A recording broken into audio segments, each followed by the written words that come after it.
उत्तर प्रदेश की राजनीति में बहुजन और पिछड़ा वर्ग अब और सशक्त होने की दिशा में कदम बढ़ा रहा है। और आज हम बात कर रहे हैं आजाद समाज पार्टी के राष्ट्रीय अध्यक्ष और सांसद चंद्रशेखर आजाद की, जिन्होंने अपने हाल के इंटरव्यू में ये साफ तौर पर कह दिया कि पिछड़े और दलित वर्ग की समस्याएं एक जैसी है और उन्हें मिलकर ही अपनी राजनीतिक ताकत मजबूत करनी होगी।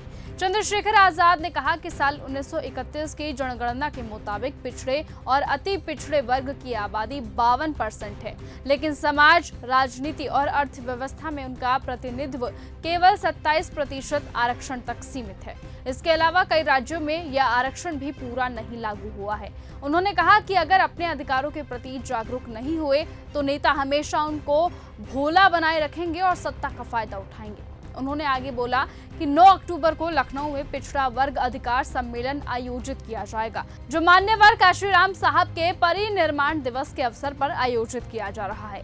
सम्मेलन का मकसद है पिछड़े वर्ग को उनके अधिकारों, सामाजिक न्याय और बहुजन भाईचारे की दिशा में जागरूक करना। तो वहीं चंद्रशेखर ने पिछले उदाहरण भी साझा किए, जैसे मिर्जापुर में प्रदीप पटेल की हत्या, जो कुर्मी समाज से थे। उन्होंने कहा कि यहाँ तक सांसद और विधायक होते हुए भी यदि वास्तविक सत्ता में ना हो तो उनके समाज के लोगों की सुरक्षा नहीं हो सकती, और यही कारण है कि पिछड़ा वर्ग एकजुट होकर अपने अधिकारों की लड़ाई लड़ना चाहता है। सांसद ने दिशा के महत्व पर भी जोर दिया। उन्होंने कहा विदेशी शिक्षा सिर्फ शिक्षा नहीं बल्कि सामाजिक और राजनीतिक सशक्तिकरण का साधन है।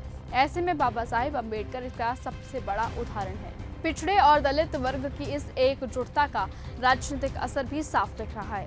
इसलिए अब सवाल उठता है कि क्या इससे उत्तर प्रदेश में अखिलेश यादव की पार्टी के लिए पीडीए यानी राजनीतिक दूरगामी असर और मजबूत होना संभव है। चंद्रशेखर आजाद का ये मानना है कि जब बहुजन और पिछड़े वर्ग अपने अधिकारों और नेतृत्व के लिए संगठित होगा तो इसका सीधा असर राजनीतिक समीकरणों पर पड़ेगा। इसलिए देखना होगा कि जिस तरीके से चंद्रशेखर आजाद ने पिछड़े और दलितों का मुद्दा उठाया है, क्या ये मुद्दा यूपी की राजनीति में यानी यूपी में जो 2027 में चुनाव होने वाले हैं उसके लिए कितना फायदेमंद साबित होता है, ये आने वाला वक्त बताएगा। और साथ ही ये देखना होगा कि जिस तरीके से चंद्रशेखर आजाद ने हल्का इशारा अखिलेश यादव की ओर किया है, क्या उनका गठबंधन होना संभव है या नहीं, आने वाला वक्त बताएगा। लेकिन तब तक के लिए आप बने रहिए और ऐसे ही देखते रहिए न्यूज़ गंगा। नमस्कार।